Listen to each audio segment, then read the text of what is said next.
नमस्कार मित्रों, सभी लोगों को प्रणाम। पहला आज मैं आपको जो रामायण के अंदर रचित तुलसीदास जी की रचित छोटी छोटी कथाएं, जैसे वाल्मीकि जी, वेद व्यास जी, अगस्त जी और गणेश जी की सूक्ष्म कथा है, छोटी छोटी कथाएं हैं, और शिव जी के विस्पान की छोटी सी कथा है, वो आपको मैं सुना रही हूँ। अच्छी लगे तो लाइक शेयर जरूर कीजिएगा और उत्साह बढ़ाने की कोशिश कीजिएगा, निरुत्साह मत कीजिएगा। वाल्मीकि जी ने श्री राम जी से कहा है कि मैं पहले व्याध का काम करता था और अनेक यात्रियों को लूटकर कुटुंब का पालन करता था। एक दिन मार्ग में सप्त ऋषियों से भेंट हुई तो उन्हें भी मारने को तत्पर हुआ। तब वे बोले, जिनके लिए तू पाप कर्म करता है वो तेरे पाप में साझीदार हैं कि नहीं? तब मैं कुटुंबियों से पूछने गया तो उन्होंने कहा, हम पाप में साझी नहीं हैं। तत्पश्चात मैं बड़ा दुखी होकर ऋषियों के पास गया। उन्होंने मुझे मरा मरा रटने का उपदेश दिया। आपके नाम को उल्टा जपते जपते आज मैं इस गति को पहुंचा कि आप स्वयं मेरे आश्रम में पधारे। वाल्मीकि जी की कहानी से हमें ये शिक्षा मिलती है कि जो हम गलत काम करते हैं उसमें हमारा साथ कोई नहीं देता है। अच्छे काम में तो लोग कहते हैं कि हम भी थे, हमने भी किया, हमने भी सहयोग किया, हमने भी सहयोग किया, लेकिन गलत में कहेंगे कि इसी ने किया, हमने नहीं किया। इसलिए तो कोशिश कीजिए कि कभी भी न किसी को दुख पहुंचाइए। अपनी वाणी को भी थोड़ा सा संभल कर बोलिए। और अब मैं वेद व्यास जी की छोटी सी है कथा। जब वेद व्यास जी पुराणों को बना चुके तो हृदय में संतोष न हुआ वेद व्यास जी के। तो उन्होंने नारद जी से पूछा। वे बोले, मैं पूर्व जन्म में दासी पुत्र था। मेरी माता के स्वामी साधु सेवी थे। वे नित्यपति साधुओं को भोजन करावें और उनकी जूठन को खाएं। उससे मेरी बुद्धि ऐसी निर्मल हुई कि मैं तप करने वन को चला गया और अंत में शरीर त्याग कर उत्तम गति को प्राप्त हुआ। यह सत्संगति का ही प्रभाव है। अतः आप कुछ समय भागवत यश कहिए। यह सुनकर वेद व्यास जी ने श्रीमद् भागवत की रचना की। वेद व्यास जी की कथा भी इस तरीके से है कि उनकी माँ ने, अगर माँ जब बच्चा गर्भ में होता है, माँ अच्छे कर्म करे, माँ अच्छी बातें सुने, अच्छे भगवान के भजन कीर्तन सुने, भगवान का यश सुने, अच्छी संगति में रहे, तो बच्चे पर भी अच्छा असर पड़ता है। इसलिए कहते हैं कि जब माँ बच्चा गर्भ में होता है तो बहुत अच्छी अच्छी बातें सोचनी चाहिए, बहुत अच्छी बातें सुननी चाहिए, भागवत कथा भी सुननी चाहिए, रामायण भी सुननी चाहिए। अब अगस्त जी की कथा। अगस्त जी ने महादेव से कहा, मेरे पिता मित्रा वरुण तप करते थे। एक समय आकाश में उर्वशी को श्रृंगार किए जाते देखकर उन्हें काम उत्पन्न हुआ। उन्होंने अपना वीर्य एक घड़े में रख दिया। उसी से मेरी उत्पत्ति हुई और घटज नाम पड़ा। तो ऐसी निकृष्ट उत्पत्ति होने पर भी सत्संगति के कारण मुझे आपका समागम प्राप्त हुआ। इसने किसी को तो समझ में आ ही गया होगा कि ये कौन सी बात है। तो अब मैं गणेश जी की छोटी सी कथा आपको एक सुनाती हूँ। छोटी सी गणेश जी की कथा है। एक समय ब्रह्मा जी ने कहा, सब देवताओं में प्रथम पूज्य पद योग्य कौन है? यह सुनकर सब देवता आपस में कलह करने लगे। तब ब्रह्मा जी बोले कि जो पृथ्वी की प्रदक्षिणा करके सर्वप्रथम आएगा उसी को मैं प्रथम पूज्य पद दूंगा।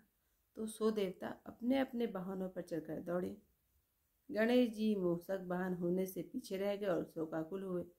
तब नारद जी ने उनसे कहा कि आप पृथ्वी पर राम लिखकर और उसकी परिक्रमा करके ब्रह्मा जी के पास जाइए। गणेश जी ने ऐसा ही किया।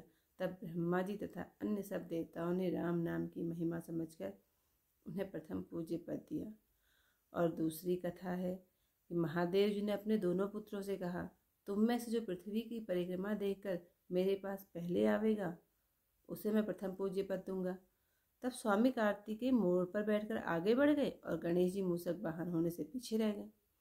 तब नारद जी के कहने पर वे पृथ्वी पर राम नाम लिखकर उसकी प्रदक्षिणा करके महादेव जी के पास गए। तब शिव जी ने राम नाम की महिमा का स्मरण करके उन्हें प्रथम पूज्य पद दिया। अब ये तो तुलसीदास में लिखा हुआ है कि ये गणेश जी में राम नाम का उन्होंने प्रदक्षिणा करी तो उन्हें प्रथम पूज्य माना गया। लेकिन जो दूसरी कथा है, महादेव जी ने अपने दोनों पुत्रों को पृथ्वी भ्रमण के लिए भेजा था, तो फिर मूषक गणेश जी का वाहन मूषक होने की वजह से पीछे रह गए। तो उनके दिमाग में गणेश जी को सबसे विद्वान माना जाता है, देवताओं में सबसे उच्च कुल का सबसे प्रथम पूज्य माना जाता है। तो उनसे कहा कि उन्होंने क्या करा, भगवान शिव और पार्वती जी को बीच में बैठा करके उनकी 7 बार परिक्रमा करी। तो जो अपने माता पिता की परिक्रमा करता है उसको भी सबसे पहले ही रखा जाता है, क्योंकि माता पिता से बड़ा कोई नहीं है। जो धरती माँ है, आकाश पिता है, को कहा है आकाश इतना बड़ा है, आकाश की तुलना पिता से करिए। और धरती जो बहुत भार सहन करती है, हमारा सारी दुनिया का कष्ट अपने सर पर लेती है, उसे माता का रूप कहा गया, तभी धरती माता कहते हैं। तभी आकाश और धरती मिल करके जो बने हमारे माता पिता। तो हमने उनकी चरण वंदना कर ली, तो उससे ज़्यादा और हमारे लिए क्या हो सकता है। इसलिए गणेश जी को सबसे बुद्धिमान कहा गया है और बुद्धि के देवता सबसे आगे बढ़ते हैं, इसलिए उन्हें सबसे सर्वश्रेष्ठ माना गया है। तब एक समय शिव जी ने पार्वती जी से कहा कि प्रिय आओ भोजन कर लो।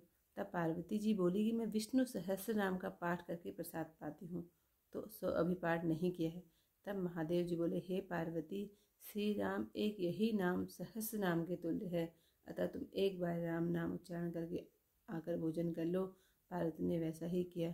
तब महादेव जी ने उनके मन की प्रीति और निश्चय और अपने वचन में विश्वास देकर उन्हें पतिव्रताओं में शिरोमणि कर दिया। तभी से श्री गौरी शंकर अर्धांगी स्वरूप हुआ। राम नाम में इतनी ताकत है।